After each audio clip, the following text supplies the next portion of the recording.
Hi, this is Dr. Ingo Tophoven, or Dr. T, as most of my former graduate students used to call me. I'm an educator, I'm a professional counselor, and a former pastor, and I am here today to share something about the complexities of burnout and self-care. And to do that, I'm going to share my screen and share with you a presentation I did a few years ago.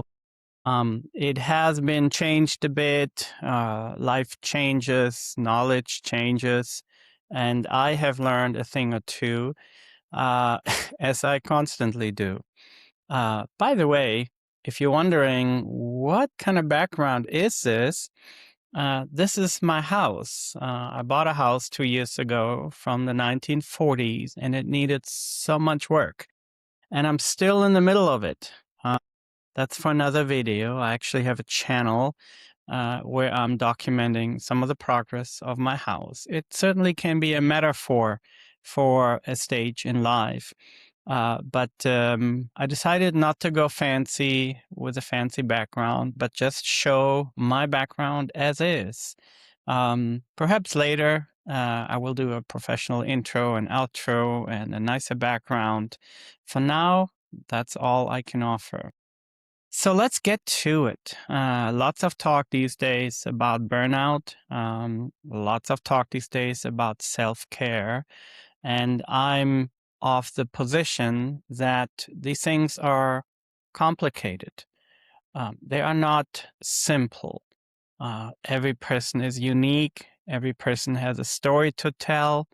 And it can actually be a little bit complex. As a counselor with Allura Counseling and Wellness, which is my own counseling outfit, I do believe that first getting a person's context and story is super important. If you want to learn a little bit more about what I do in counseling and how I do it, you can book a free consultation. We will not get into counseling. We'll just get to know each other. 20, 30 minutes, and I'll answer any questions you have about counseling and how to approach really any counseling topic. And here on this slide, there's a QR code. Obviously, you can go to my website and book a free consultation. What do I want to accomplish here? Probably not everything, because there's a lot to talk about, but be prepared today to, spend about an hour or so. I never know how much how much time I actually will take. But I do want you to get some ideas as to what's happening here when we talk about burnout. What is it? Etiologies basically means where's it coming from? So there are some thoughts here on the etiologies of burnout. What about some personalized strategies that you could use for your context? Like I mentioned, your context can be different than somebody else's context.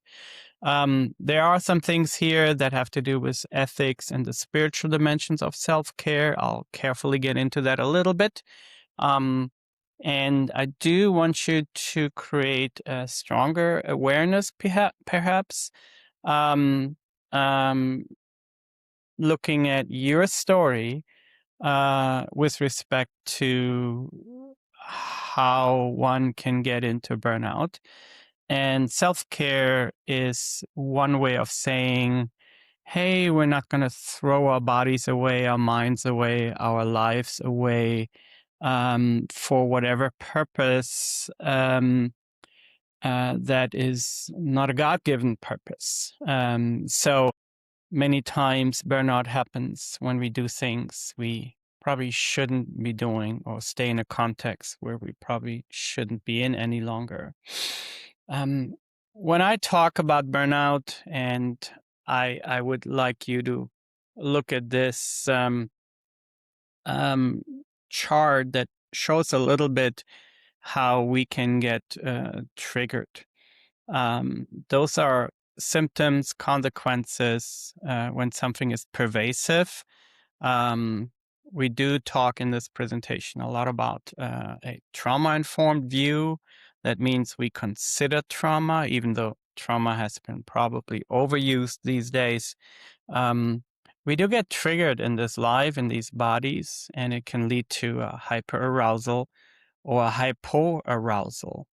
And when things become pervasive or chronic, oftentimes it's hard to control. Those don't have to, can be signs that we're not functioning well and we are not in the green zone. We don't know how to calm down. We have high emotional reactivity, hypervigilance, distress, racing thoughts. That would be hyperarousal, and hypoarousal is when we're coping with the things around us and in us by feeling too little or just not being in a state where we allow for sensations or feelings. There's numbness, withdrawal, depression, things like that. So keep this in mind as we are going to talk about burnout and depression. So, big sigh here, obviously. I had my crash and burn story. It is a personal story. And I do talk about it without mentioning names, without putting anybody into a context of like, oh, I need to get back at them. But this is my context. I came to a point some time back where regulation was very difficult. I'm a former Ironman Europe triathlete, a finisher of 9 full 26 point whatever miles marathons, tons of small Olympic size short triathlons, lots of long distance running in general, being out in nature, strong faith in Christ. My conversion came at age 16, and I really felt like changed my trajectory and my foundation for life. Those of you who are Christians hopefully know what I'm talking about.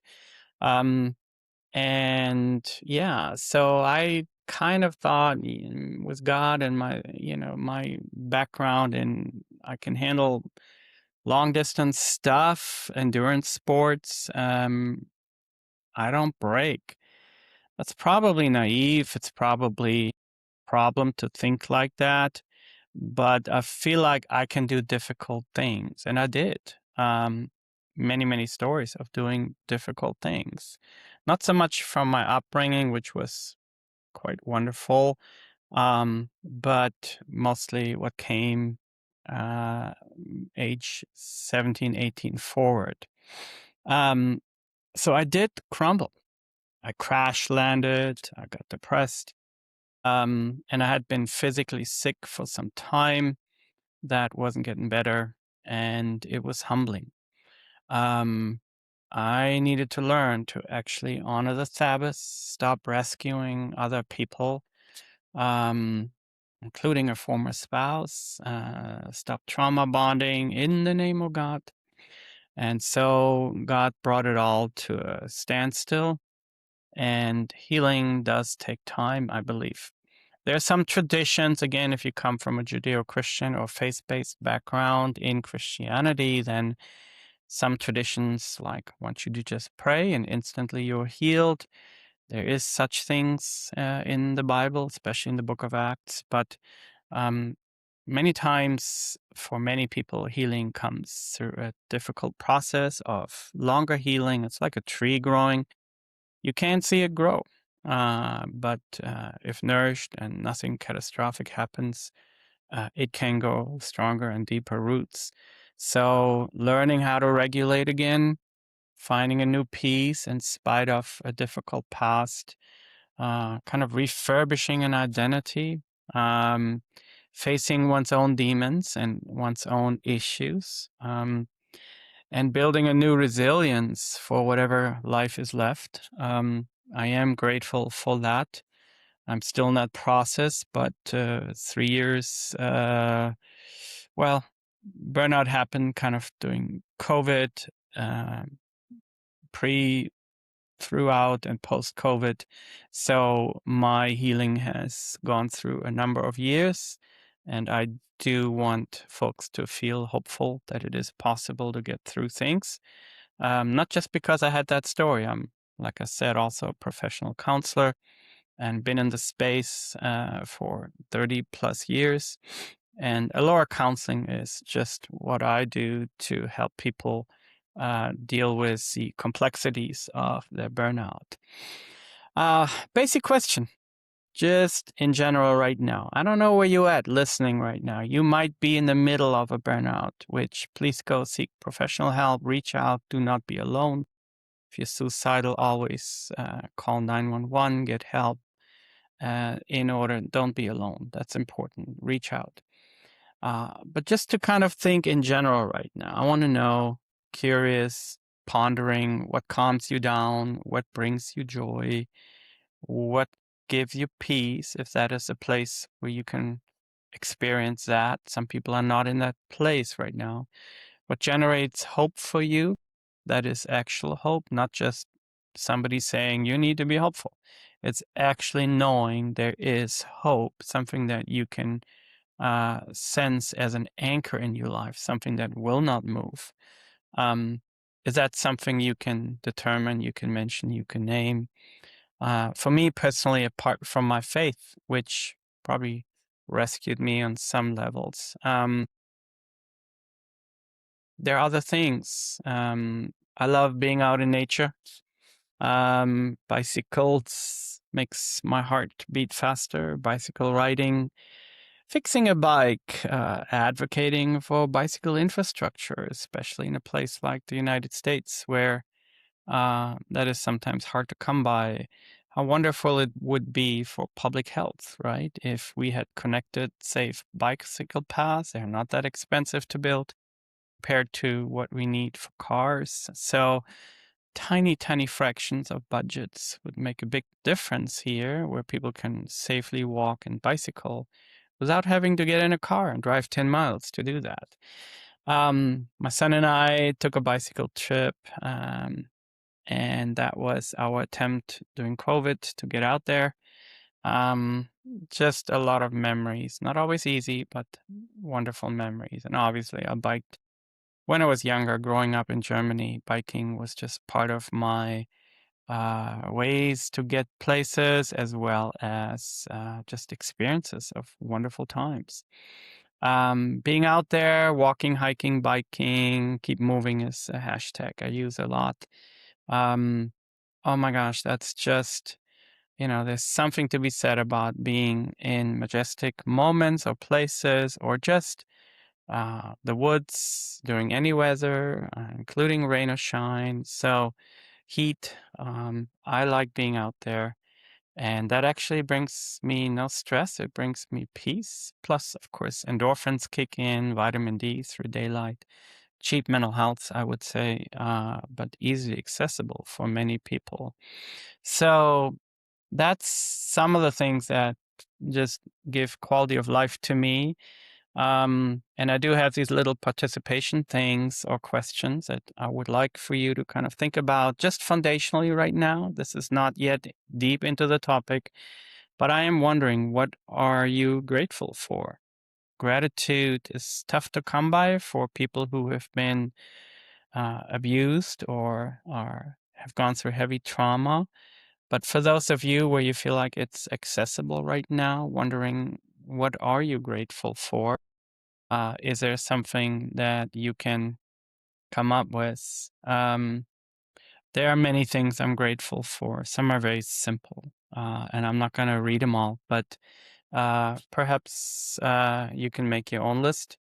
Um, I have traveled quite a bit, been to places where people have very little.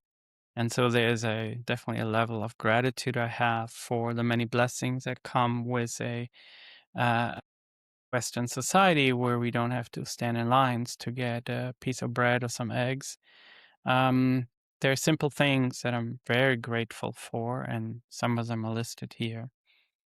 I hope you can find a few things where you're like, I am super grateful for that. So there's been a change, like in the research around grief and loss, Kubler-Ross. Some of you remember Kubler-Ross, the stages of grief.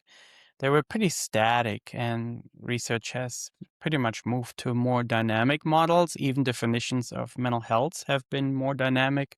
If you look them up these days, the World Health Organization website or some other places, you find a more dynamic model of what is mental health. And the same is true for burnout.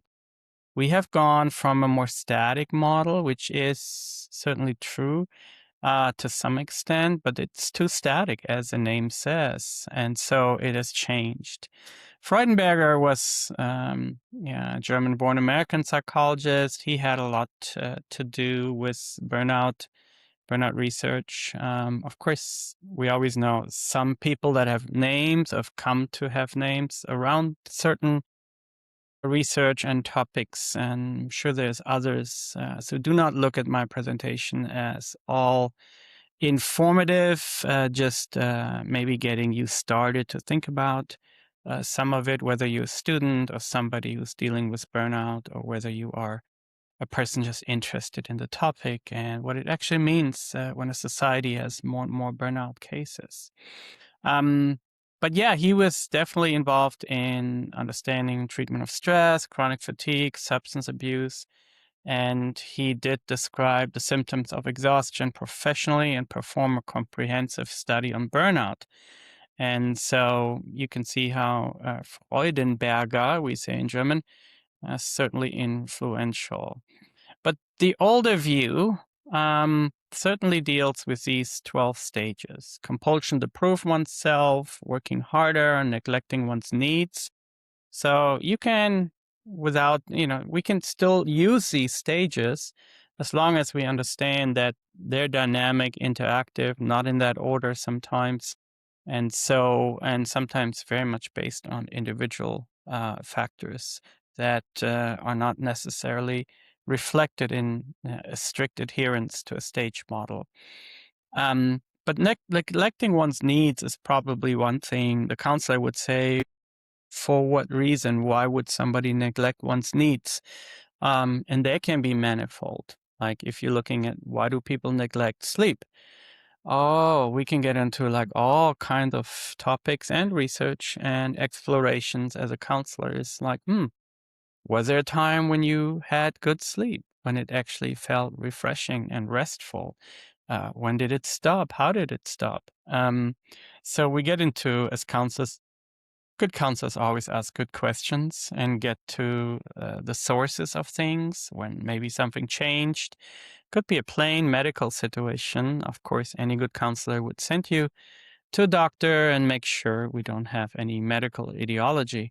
But why does somebody neglect one's needs? That's certainly important. Displacement of conflicts and needs. Problems are noticed, but we don't want to talk about it. I'll give you one example. When you are a professor, like I was for 9 years in counseling programs, counseling related programs, professors get 1-year contracts. And sometimes when there are unreasonable things are being asked of a professor, many wonderfully brilliant people, highly intelligent people, put their needs aside. And it's then, if you are teaching at a Christian university, it's in service to the Lord. And if you teach anywhere else, it's for the cause, for education. And you may be finding yourself in a position with unreasonable demands from a workplace, because tuition is king in the system in the United States. And I'm not even saying it's a super bad system. That's for another video. I'm not judging it right now. I'm just saying it's a reality that if tuition monies go down, or there is a leader or a president or a board that says tuition monies need to go up, then things happen sometimes to professors that come from the system itself. The demands become unreasonable, and there's tense stress. But those things are put aside in view of keeping a job, simple as that, and sometimes in view of working with a certain sense of loyalty. There's revision of values, denial of emerging problems. Some of the elements of burnout is increased irritability, cynicism, intolerance, different things like that. We can talk more about that in a little bit. Withdrawal can happen, behavioral changes, depersonalization. Remember that hypo regulation zone there where people get numb? That can happen in burnout. We just don't feel anymore, and emptiness, depression, hopelessness, and burnout syndrome. I have been there and many others as well. And I'm already saying if any of this rings true, please talk it over with somebody. It does not have to be me for sure. There are so many counselors out there. Just make sure you have somebody who truly connects with you and gets the issue and has some experience in working with that. So I'm going to point you to some things, some of you who are academically minded and you truly want to get into some context of where's that research coming from. A name that definitely is a name that keeps coming up is Christina Maslach's research, professor of psychology emerita and a co-researcher at the Healthy Workplaces Center at the University of California, Berkeley. And she's a name that you want to keep in mind. This is a screenshot of the website. And I want you to, when you have a name these days, you can pretty much find out anything. And there are some examples of her published works. In 2022, The Burnout Challenge, Managing People's Relationships with Their Jobs, from Harvard University Press. In 21, Burnout, what it is and how to measure it. So there are ways to measure burnout too. And good counseling does relate to something measurable as well. Even though we don't always make that the most important thing, obviously we want to take care of people. Maslach also published in 2017 Finding Solutions to the Problem of Burnout. Going down a bit, I just highlighted several of them in 97, the truth about burnout. So one of the more expository, hey, here's some issues we need to think about. So if you're into lots of reading, Maslach is definitely one researcher to have some of the evidence-based literature out there. Of course, she quotes a lot of other people, and so it's not a guru. No good research has anything to do with a guru, even though some researchers get guru status. But that's not what I'm talking about, just a name that you can look at. So what exactly is burnout? Burnout is a prolonged response to chronic emotional and interpersonal stressors on the job. So it's job context. Traditionally, it is related to jobs and is defined by 3 dimensions of exhaustion, cynicism, and inefficacy. Exhaustion is clear. Cynicism is a state of mind that most people are probably able to pinpoint. Inefficacy, efficacy is the idea of I can do stuff. Inefficacy is a sense of rendered powerless and hopeless. And that is obviously when one is up against bigger systems, bigger problems, and oneself becomes inefficient, so to say. And that's dangerous to say. It's not about just productivity, but it's more in the direction of being powerless and not being able to do things. So I do have some underlying theories and ideas, of course, that I want to pinpoint. I mentioned earlier, it's not a stagnant thing, even though you saw this 12 to 12 stages. Keep them in mind, but people can bounce between different stages, depending also on pre-existing conditions and other things. But I do use ChatGPT on a regular basis, so I curate and augment things. And I just want you to know that and encourage you to use any AI. It's good enough these days, but what I encourage you and any student I've ever had is like read the original sources. In graduate school, I would not allow my students to go to any AI first. So we read original sources, we read research. If you can, read things in their original language, which I'm as a German, there's a lot of German language-based psychological models and theories and writers out there.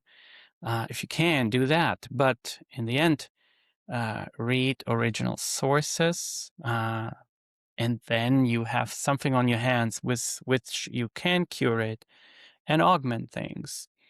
But the dynamic model, here's a little quote: each clinician, pastor, nurse, factory worker, single mom, person, you fill in the blank here, brings a nervous system, attachment history, that's how we connect to people, personality, the stuff you're born with, coping strategies, the things you learn how to cope, and relationships, physical health, and personal vulnerabilities into this exploration of burnout.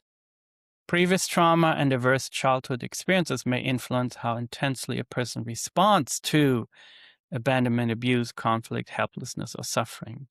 Repeated empathic engagements with trauma can further contribute to secondary trauma stress and vicarious traumatization.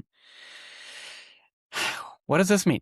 It means that everybody has a whole slew of factors that influence how we respond to situations of work-related burnout or other factors going into that, like a really bad marriage or a conflict that is legal and is not going away.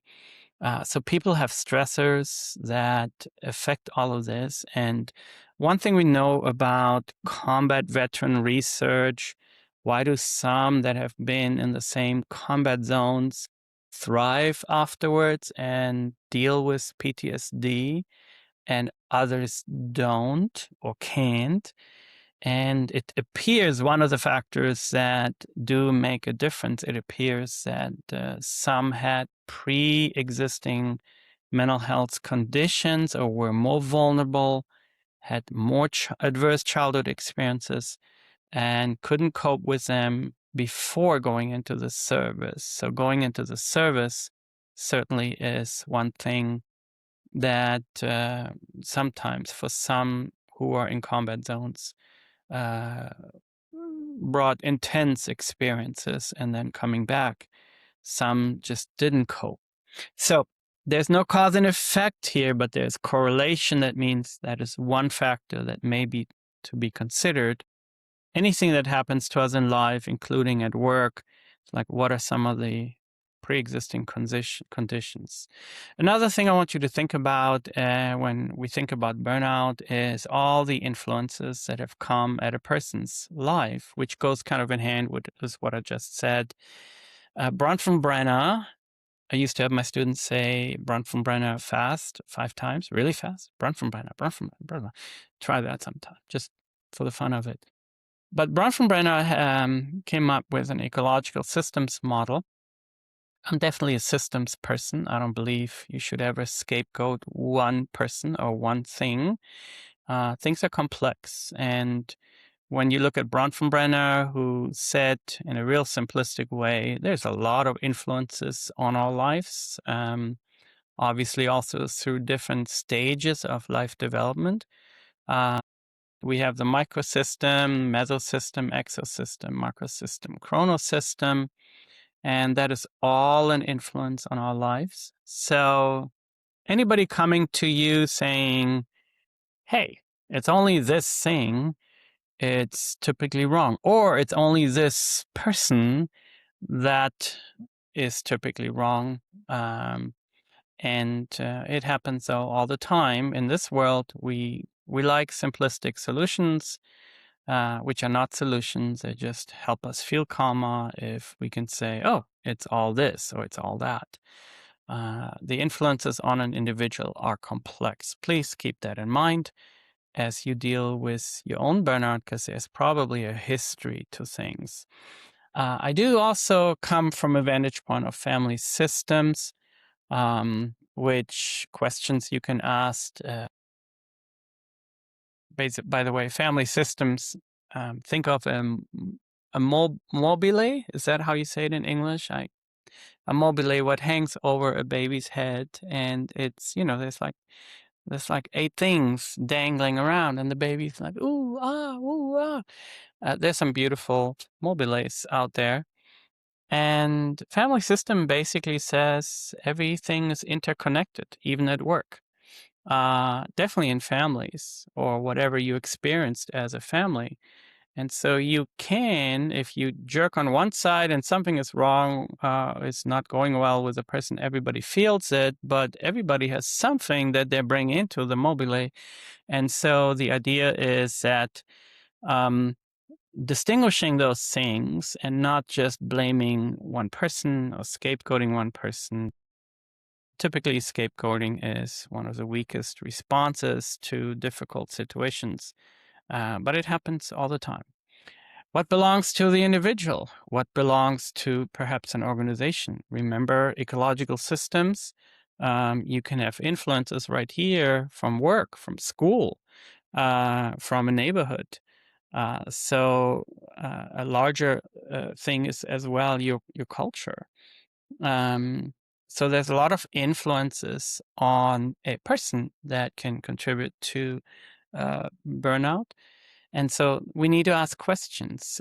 What is created by the interactions of various forces on a person?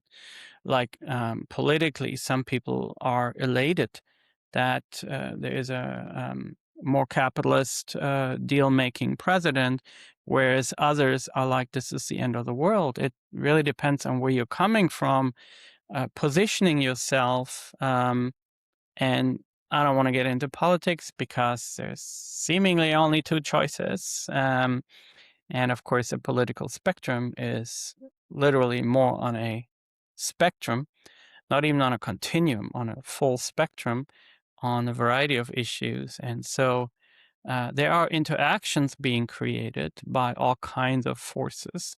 And scapegoating, when it happens, it is typically an absurd reaction towards towards interpreting any situation. Another assumption I make is there is narratology. That means our stories. There is change and trajectory possible, like in what direction is my story going to develop? And there's some beautiful writings on this, books written on it. I work, if the client desires that and sees benefit in it, I do work narratologically, among other things. But we look at your history, at your story, and not to stay there, but to create a better foundation for the trajectory of the next chapter. Where is it going to go? And there is this article here by Salimin, Andrew, Olma, Pekonen, Meking-Gangas on narratives of burnout and recovery from an agency perspective. 2-year-long longitudinal studies. If you're into reading any of this, I recommend it just because from a perspective of agency, remember people lose agency during burnout. And how do I get it back? Can I get it back? And so that is some stories around this, and I recommend those kind of things to be read for those interested in reading some of the research angles. Then there is a factor I want to talk about now that is like, can we assess this? Can we assess burnout? I think we can. And that doesn't mean necessarily testing, but it can mean testing. But assessment sometimes means getting with a safe friend, somebody who understands burnout, Somebody who doesn't do spiritual bypass, we talk about spiritual bypass. If people give you a quick answer, just pray more or just fast and it will all be gone. It's some things can be helpful. I'm not saying prayer is not helpful. I'm not saying fasting isn't helpful. I just went through a 5-day fast, mostly for lesser spiritual reasons, but there was a side effect here on some clarity for me as well. I'm just saying that can you step somehow in the middle of like not feeling well or in the middle of like feeling like you've lost agency, can you find a way to hit the pause button, or what I like to say, step out of your own movie? It's like, oh my gosh, where am I? What happened? How did I get here? It's like pausing the button that runs the show where you feel like I don't have even a chance to do that. There's this nice German word called Muße haben oder Muße. It's taking the time to really do nothing. When does that happen? Most people feel guilty when they're over producers or they're just really into getting things done. They can't necessarily hit the pause button, but I'm asking to do that. Or you can call a counselor and say, can you help me hit the pause button because I need to. Even calling a counselor is hitting the pause button saying, I need help. I need to do something. I can't go on like this. Yeah, I don't want to keep going back to my story too often, but I needed that. I could have probably needed it almost in an intervention kind of form. Somebody needed to stop me. I just didn't have that fortunate situation that somebody would have been able to say, you were relieved of all duties. You still get paid, because that's a big worry for it was for me. But you need help and you need to stop and let's get you help. Wow, that would have been nice, but it didn't happen. And so a crash had to happen on many levels. So how are you really doing is a good question that can happen when you did pause. And you can ask other questions. What is this work doing to me?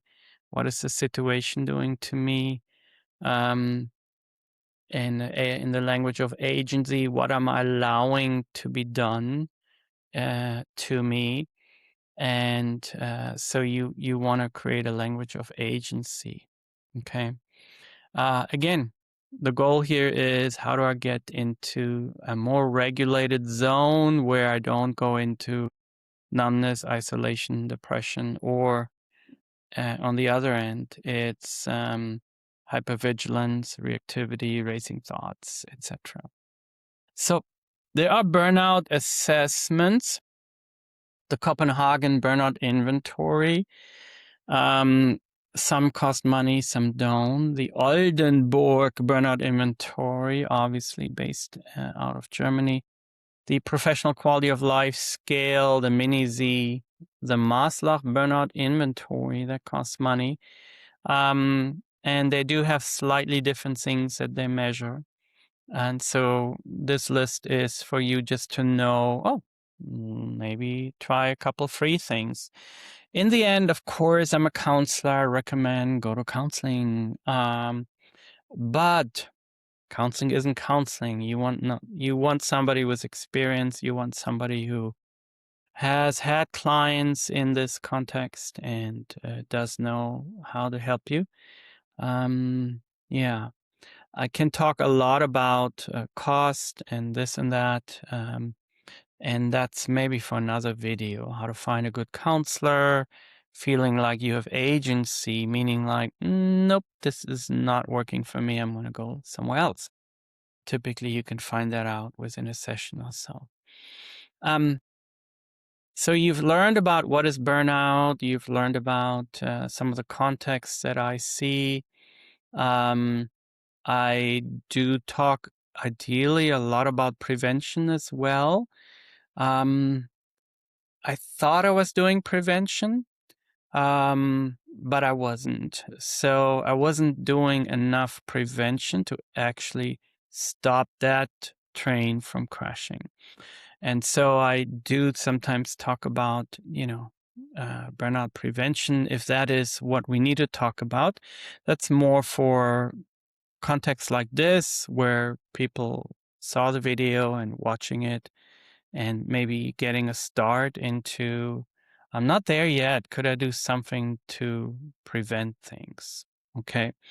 By the way, not all these slides are 100% perfect order. I, in the past, have skipped back and forth. So I'm going to go through some things a little faster here, since I know you can read slides and some of them are fairly self-explanatory. But one element of burnout prevention is, of course, stress management. We always have stress in our lives. It's when things do become chronic and pervasive that it becomes a problem. Stress is sometimes in the eyes of the beholder. Some people get stressed out when they see a mouse. That's more a phobic reaction. Um, Other people get stressed out by projecting their own trauma onto others and not even knowing a person. That can happen. People get stressed out when they assume things or when they're triggered based on their own trauma. And sometimes it's real stress. When I go bicycling and there is a car that does not believe I should be on the road and is beeping their horn and not making any room, that's kind of an attempt on my life because I lose. If I'm on a bicycle and you are in a car, I lose. And so stress can happen by what other people do, by your own perception of things, and how you cope. That's just an example. Is there such a thing as work-life balance? No, probably not. In a good workplace, though, people look out for that for you and give you, if you're new to a job, they give you good education as to here is how we stay on for the long haul. My mom and my dad had a clothing store growing up. They overpaid their employees, and it was a balanced work life. That means there was a beginning to work and an end to work. At 6:30, the store closed, and everybody went home. There's another day tomorrow. And my dad went on a walk, and he was home at 7:30, and we had dinner as a family every night. So what I'm saying is work and life, like what values are depicted and showing up in your life? Is there such a thing as work life? And I hate to say, but in an American context, that is hard to come by. But I've seen many places who really take care of their people as well. I'm really grateful for those places. How do you relax? How do you recover? The basics of mental health, sleep, nutrition, movement, for example, and light. Having that supportive work environment is super important, and having a level of autonomy and control. That means you're not just a puppet. You actually get to bring in who you are and what you can contribute in the best way possible. So there's a lot of things here work-related that can help with burnout prevention, but you notice some of the individual factors at work here as well. Curious, in your mind, what is the opposite of burnout? Is it thriving? Is it flourishing? Is it being regulated, being in that green zone? If you're watching this with a partner or a spouse or some of your kids, wondering what the discussion would be on this, you can pause it or just move on with this video. Let's talk about thriving. Now I am reading a slide. Okay, I rarely do it, but I guess sometimes I do it. Thriving refers to the psychological state in which individuals experience a sense of vitality, learning, growth, and resilience. Beautiful words. It is often used to describe a high level of well-being where people are not just surviving, but flourishing both personally and professionally. There's so much in here. Obviously, you have the personal and professional dimension.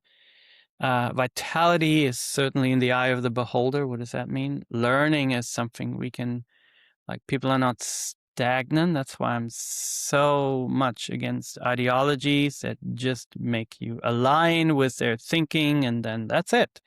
No more discourse. That's no more talking about anything. Learning. Where does it happen? How does it happen? Growth and resilience. Favorite picture from the scriptures is Jesus in the storm. Kind of takes a pillow and chills out, even though it is seemingly dangerous.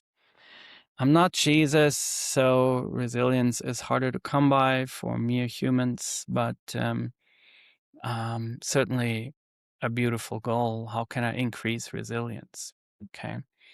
Uh, so when people feel like there's development, when people feel like there's well-being, when people feel like they can actually be competent, not just feel competence, but be competent and achieving that, what they are capable of, and growing in that direction, and positive relationships. Lots of research on belonging. And that's why a healthy church can be such a wonderful place, and an unhealthy church can be such a little hell on earth. And so, how can we have safe belonging and social relationships, positive relationships? How wonderful is that? Positive psychology gives us a little bit there as well. You can study a little bit into that. As you can tell, I'm already into what all is out there, prevention, healing. What all can we do in order to, get some of that help? If you're in the middle of burnout, I already said, go get somebody to help you. Please reach out. If you just want to learn and see what else can I do, there is a branch of psychology that focuses on the positive aspects of the human experience. It has been criticized that, just focus on the positive is not going to solve any kind of trauma, and that is correct. But there are things that a traumatized brain just focuses on worst case scenario, what will happen next, and their perception of seeing things based on their trauma, which is often close to home, one's own personal life, one's family. It's not always society that makes us be traumatized. But if we do look at and learn to look at strengths, virtues, and factors that contribute to a fulfilling life, there is something to be said about that. So I'm not going to go much into that. It is also something I explore in counseling with people. Have you ever had a time in life where you feel like there was permission to focus on positive? You weren't just surviving at work or marriage or whatever else is going on. So the human flourishing definition certainly has something to add here. I look at that, human flourishing. There's a lot of literature out there. Please check out Dr. Counted's website. He's just done some wonderful things on human flourishing from a faith-based perspective. I will link some of his books and the website in the channel here. But human flourishing is a holistic term that encompasses the achievement of a good and fulfilling life. And again, it's not just, I'm just going to be happy. It's just happiness in a humanistic sense, that it's just all about me and my happiness. That is not always what that means. It does go into the full range of experiences and aspects of well-being that could include eventually also some suffering and the lessons we learn from it, and how do we get a good flourishing life in spite of some of the things that have happened. So keep that in mind as you look at types of well-being are there. Oh my gosh, quite a few. I mean, add to the list if you see others or other things, but here's some of the main ones. Let me point out number 7. We forget number 7 sometimes because like people feel like, oh, that's just the wrong focus. But poverty is not a wonderful thing. And so material well-being, know that you function well, your car is working. If you're like me, your bicycle is working. I actually don't care. I do want my car to drive, but I'm not going to spend much money on it. Your bank account is okay. Your debt is under control, and hopefully your money is working for you, not against you. I've had some horrible experiences with very intelligent people kind of laughing at the fact that debt is a factor. I mean, we didn't need Dave Ramsey to tell us that, but it is true. Debt is quite a bit of research out there. Before Dave Ramsey talked about it, it's just really detrimental. It's detrimental to a nation. It's detrimental to an organization. My last employment place had a history of getting into debt, about 20 million, and in the name of God. And then the subsequent years, if they had a good leader, president who was tackling that finally, and everything is about that. How quickly can the place get out of debt so they don't go under, like many colleges, universities, seminaries. So it's incredible how we can ignore the obvious. And so personal consumer debt, organizational debt, governmental debt, federal, state governments.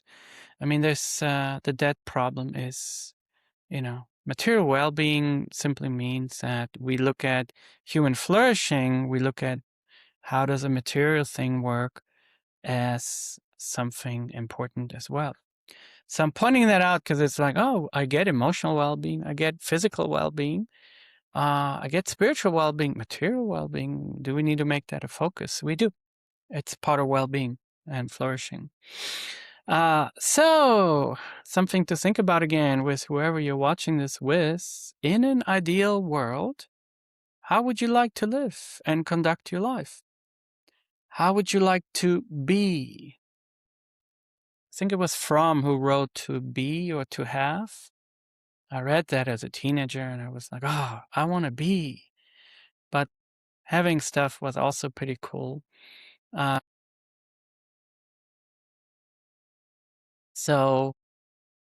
think about the luxury. You can only do that if you hit that pause button. The luxury to think, how do I really want to live? And what are the things that keep me or not allowing me to do that? This is not a selfish question. Sometimes we put people into a false dilemma where we say it's either going to be the crazy life or it's going to be like the impossible life. No, we do this oftentimes, and therefore we get stuck in creating a gray zone, which we need in order to move forward. Like, we can talk about an ideal world, not the world that says, if I hit the lottery, then I will be able to do this. We know that backfires majorly too. We know the research on lottery winners is horrific, what happens to their lives.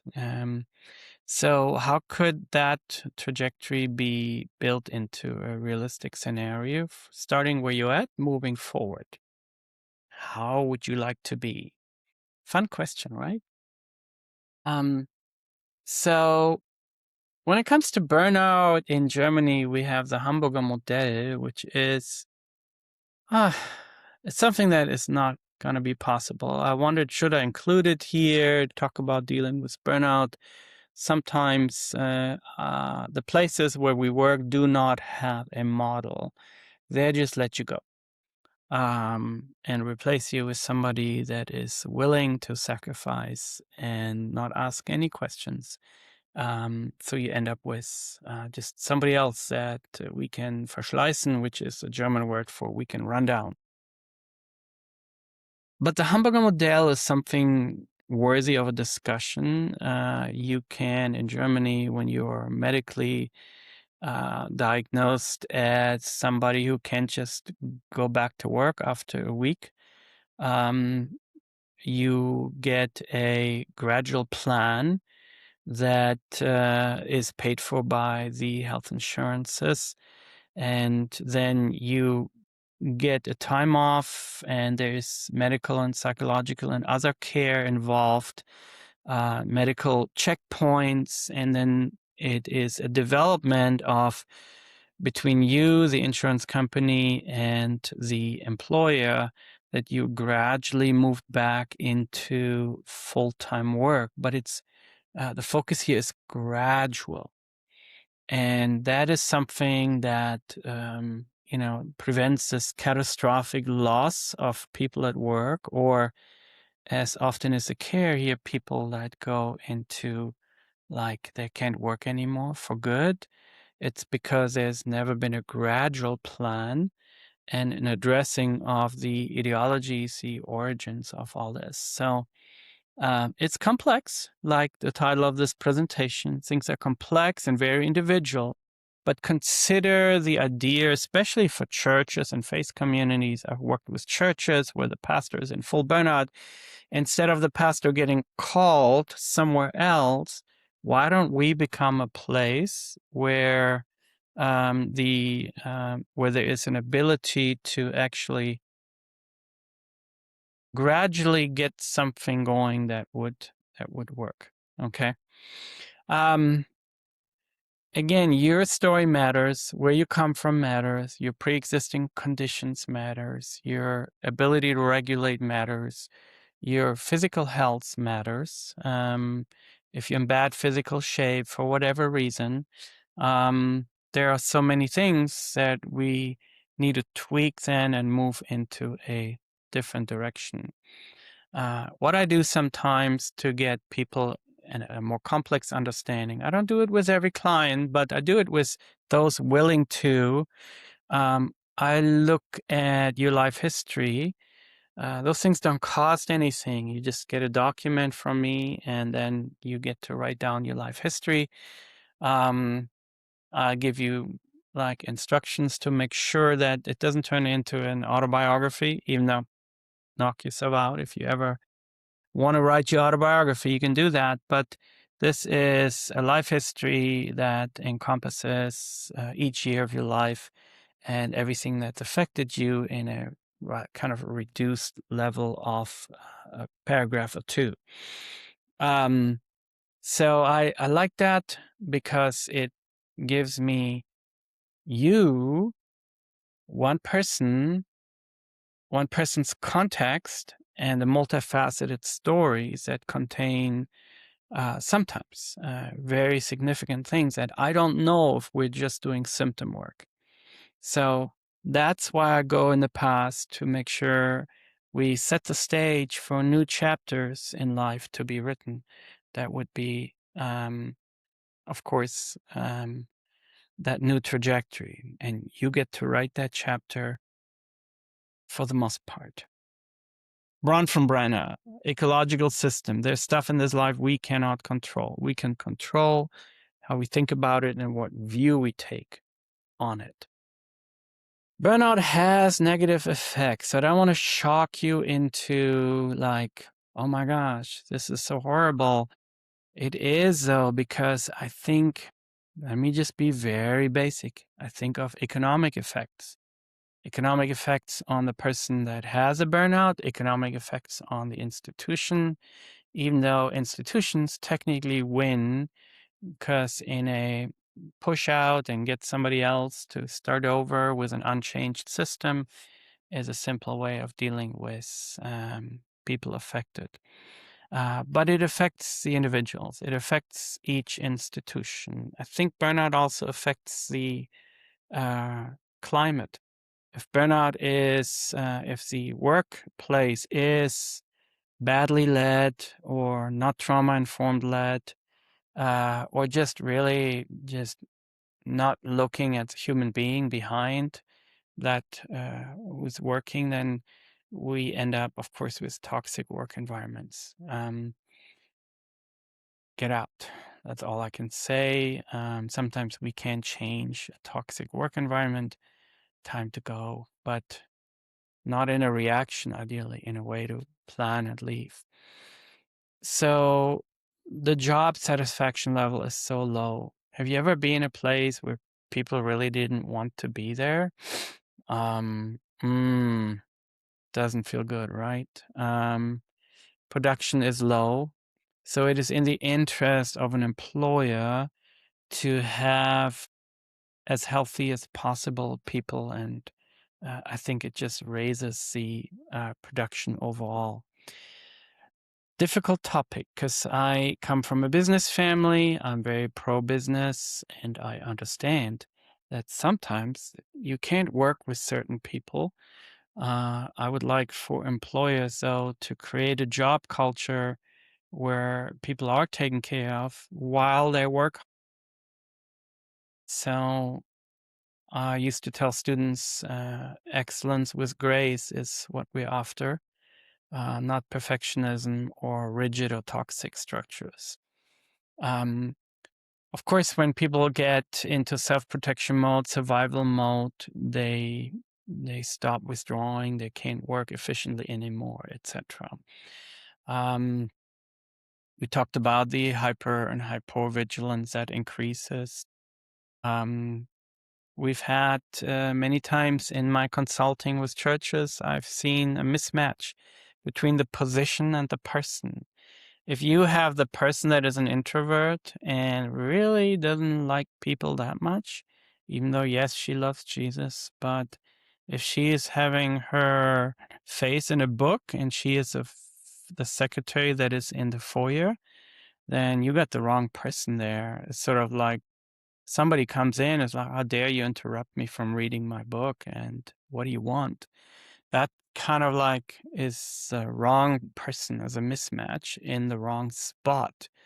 And if you have the social, loving to connect, loving people kind of person, do some sort of job in the back of a church where her talents are not used, then you just need to swap them out, you know?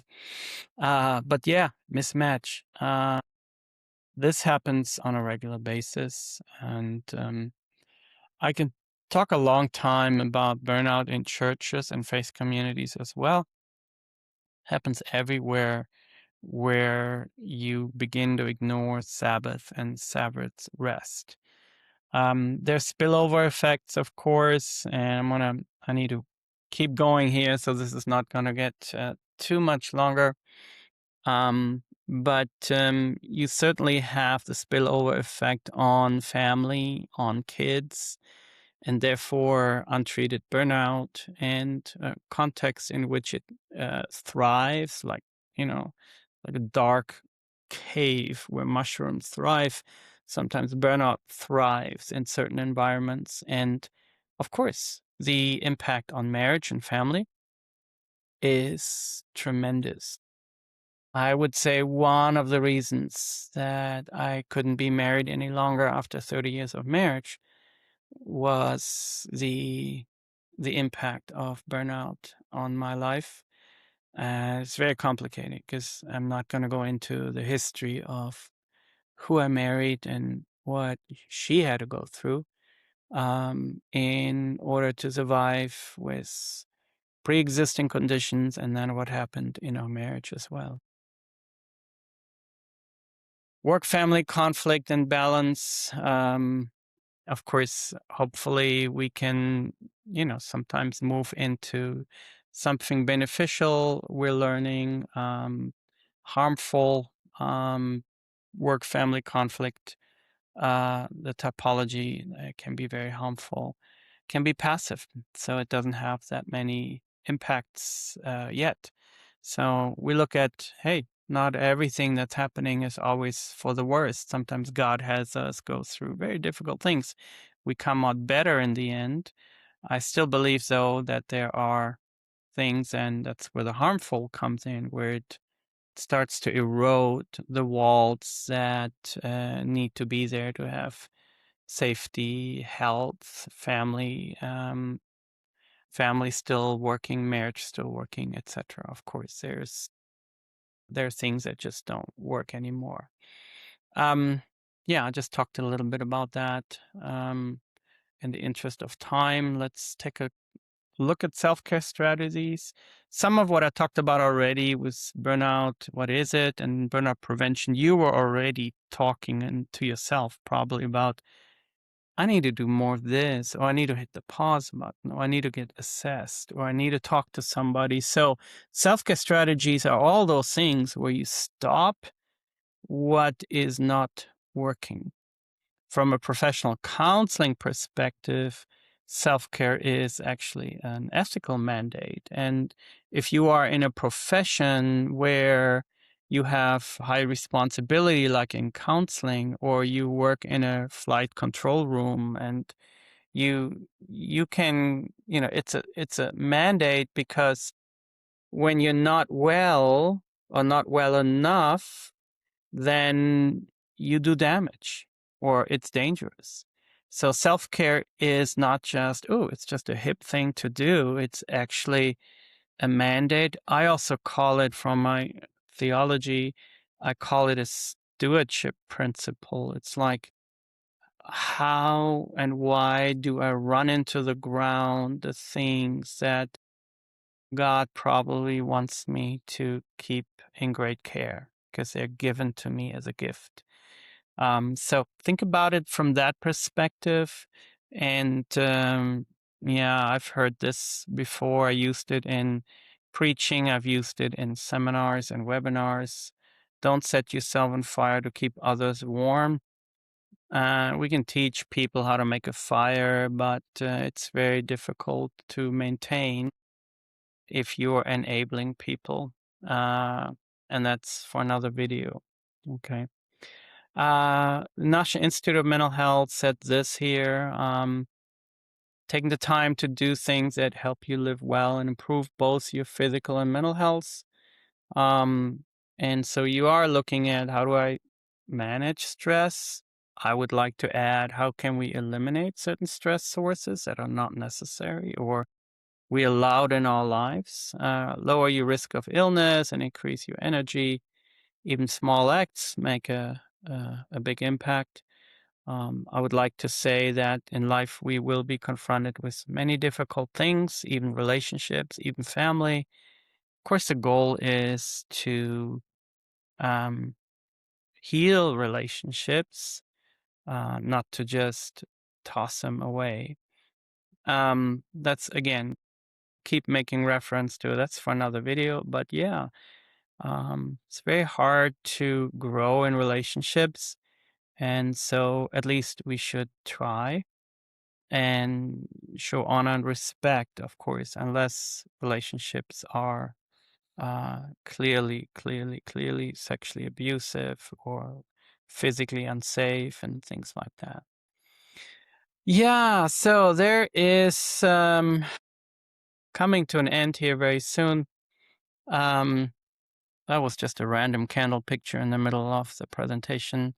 Not in the middle, we're coming to the end, but I like it, don't you? So if you, especially during fall and winter, I like to light a candle and get cozy. Self-care, to mention, certainly can be in different arenas, behaviors, thoughts, cultural context, decisions. Typically, personally, I do better in a European culture where there are, in a city that promotes walking, bicycle riding just as a lifestyle, not as a sport. So I do better in those kind of cultural contexts. But currently, I'm in a small town, and I like the fact that, there is nature and spaces to be and walk, even though the overall culture is not necessarily promoting healthier lifestyle necessarily. But we got a long way to go in this young country called United States, because we built everything first on trains and then did away with that concept and build it all on cars. And I see some progress towards self-care. So self-care to me means hiking, biking, like I said. What does it mean to you? So self-care dimensions are also very individual. Okay. What impacts your self-care decision? It's your identity. It's even the identity that says, am I deserving that? Your stage in life, where you at? What does self-care look like when you're like me, almost 60? And it looks a little different maybe than when I was 30 and had, kids and 3 growing children. Cognitive inflexibility or flexibility, like can we allow for gray zones? Can we stay away from simplistic answers or all or nothing? So cognitive work is also part of counseling that I do, oftentimes in the form of cognitive restructuring. Sense of self-efficacy, like I can do stuff.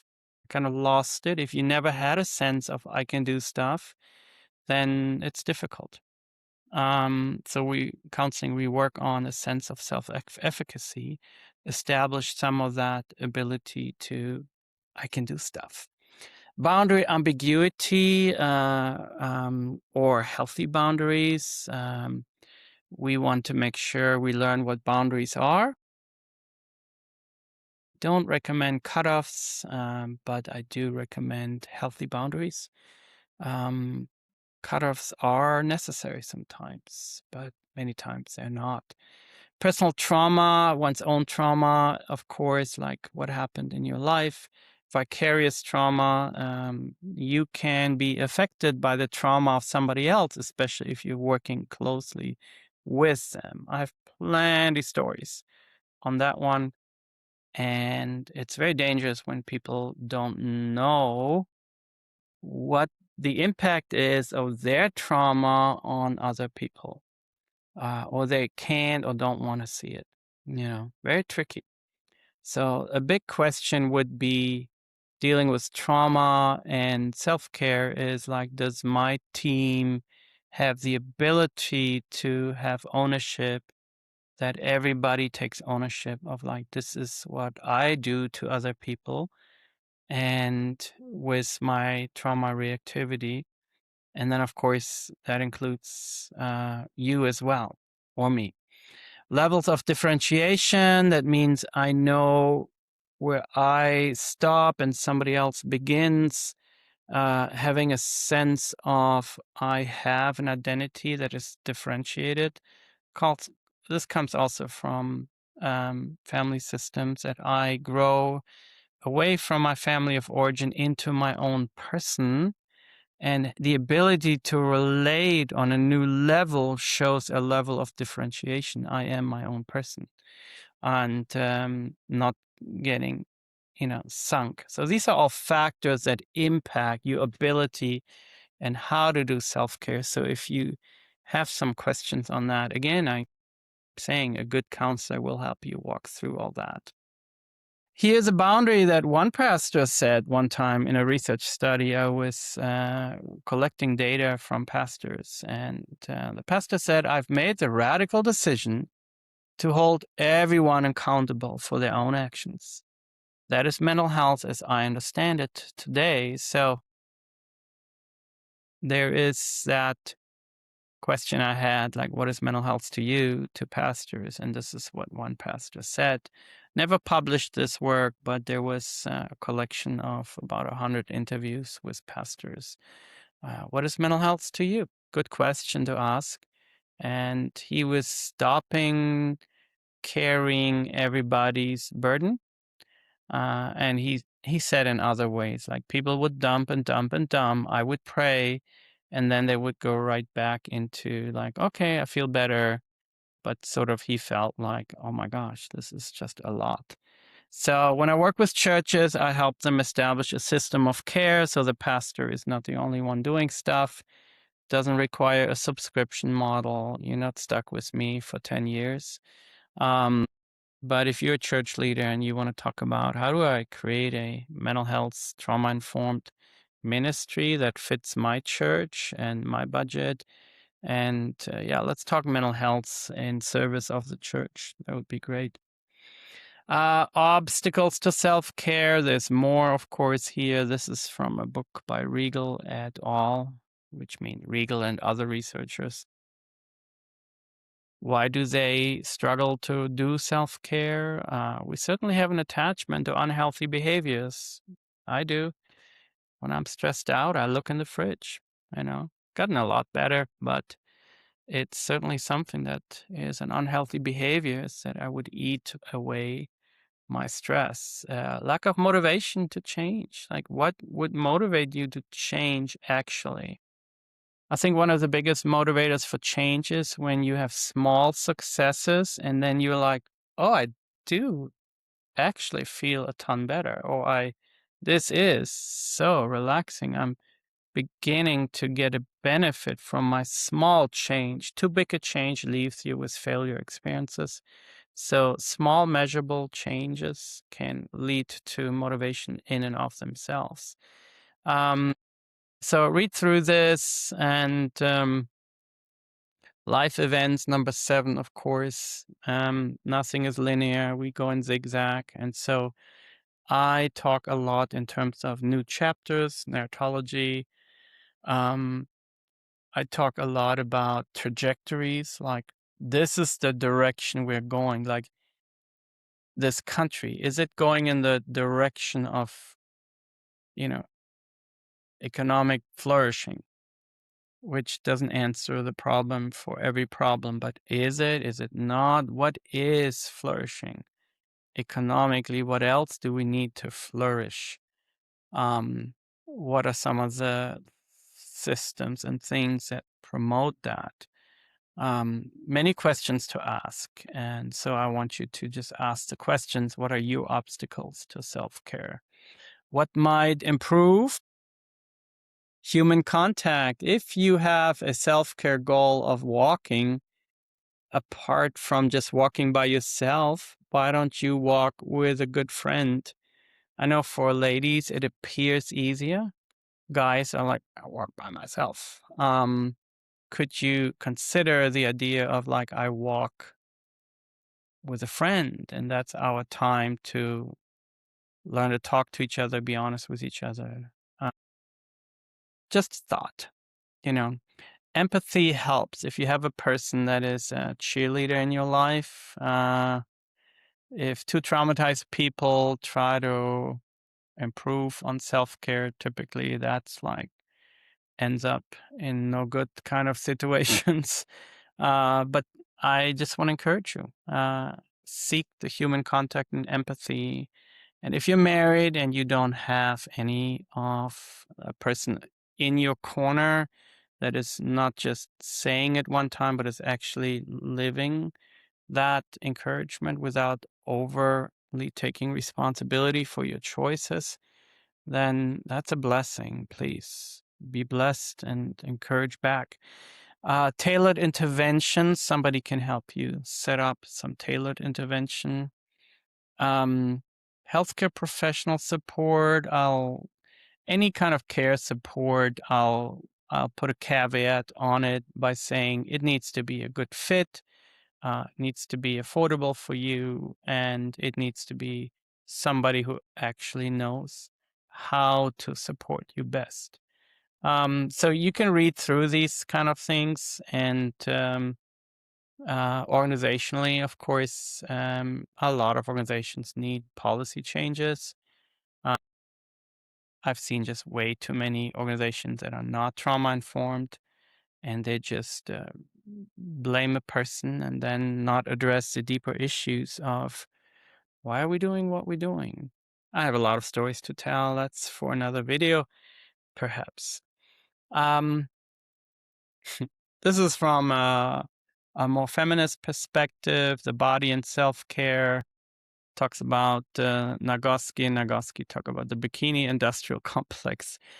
I chuckle, how you say it in English, I chuckle, and then I'm like, no, it's true. There's an enemy there that self-care is like, I gotta be like these people. All I can say is, especially girls are affected by this pressure to be a certain way. Put the phone down, unlog from the things that don't support you, where you at and who you are. And as a Christian myself, the value is given by God for every human being. Does not have to be earned by looks or anything else. So the Imago Dei obviously says, I'm made in the image of God. Your value is separated from anything else. So take that as an invitation to explore that a God that loves you is not going to make you earn your value. Your value is established by God Himself. So yeah, there's all kinds of other things. I need to bring this to an end. It's been a while now. I hope this has been helpful. But there are complexities here that come into self-care as well. Complexity of burnout, we talked about all the factors. The complexity of self-care as well. I just talked about some of the things here. So please just take a look at this. You can pause the video, think about this. But there are things that pressure us from the outside that do not build self-efficacy, that do not build identity, that do not build out who you are meant to be. And so we can gladly say, no, we're not going to do it this way. But if you join anything, then make sure it is in alignment with your values and it works truly well for you as an individual as well. Yeah, there is such a thing as discipline. What a word. I don't want to sound like I know anything about military. I do know a little bit about discipline. But when I was a chubby young kid, I saw my dad go out jogging every morning at about 7 o'clock. I looked out the window and there he went around the corner like clockwork, going for his jog. And then later on, he got me into running, my dad, and then I ran, of course, much faster than that. But it was a time when I asked him every morning, in winter in Germany, it's cold and you'd want to stay in bed. And he would never force me. He would just say, Ingo, I'm going jogging.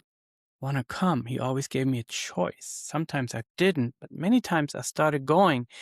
And then I asked him one time, Dad, is it ever going to get easier getting up? And Dad just said no. And that was it. It's like, no, it's the decision to get up and go do something is never just going to be easy. Many other stories here. I'm going to keep them for another time, but there is complexity to everything. Maybe keep in mind that small changes get you to different places as well. And I am going to skip the ethical and spiritual dimensions here, especially when we're talking about clients or pastors working with clients. We have to be careful, especially as clinical counselors. We can't just preach or give people our theology, and that is not allowed in clinical counseling. Even though when a client invites an exploration, then we certainly can work with them on that. St. Gregory, the great Bishop of Rome, said, when they're fortunate enough to have a moment of quiet, they become all the more wearied by the quiet itself.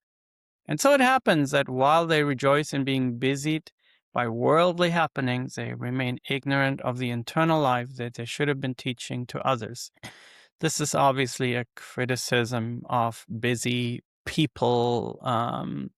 The Bishop of Rome talked about it as like people of faith can get so busy that they are uncomfortable with that. And I would agree with that. I mean, real quiet, that's almost a practice, a spiritual discipline we have to allow again. And if you are on that spiral to burnout, there is just no way we can get quiet. We can just relax. So Could we have pockets of that again? Could we hit the pause button? Could we go and actually explore things again? So how do we flourish? How do we prevent? We connect, we build networks, we try to sleep well, we improve our diets, we move daily, whatever that means to you. Keep moving is my hashtag. Practice gratitude, practice compassion, set small goals that could be achieved, and grief. Much of our lives is like, this didn't happen. I lost this person I don't have contact with, this person died. There are grief and loss work all the time. A good counselor can definitely help you with that. All right, I am not going to go any further. There are some references here. And if you want to connect on anything exploratory, there's no cost to setting up an appointment. Email me and say, hey, I want to talk over how you do things, or I want to perhaps consider counseling, or Ingo, I don't like your haircut. I need somebody with hair, or I need a woman to talk to. I feel better that way. I will help you find somebody. Remember, you are in charge of hitting the pause button. That would be the first step. May the Lord bless you and keep you.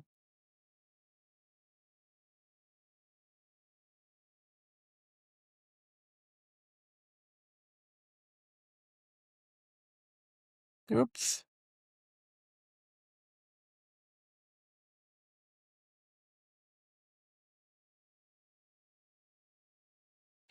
Should be like a blooper. Having a trouble turning this off here. There we go. Stop it. Like the background? Let me know.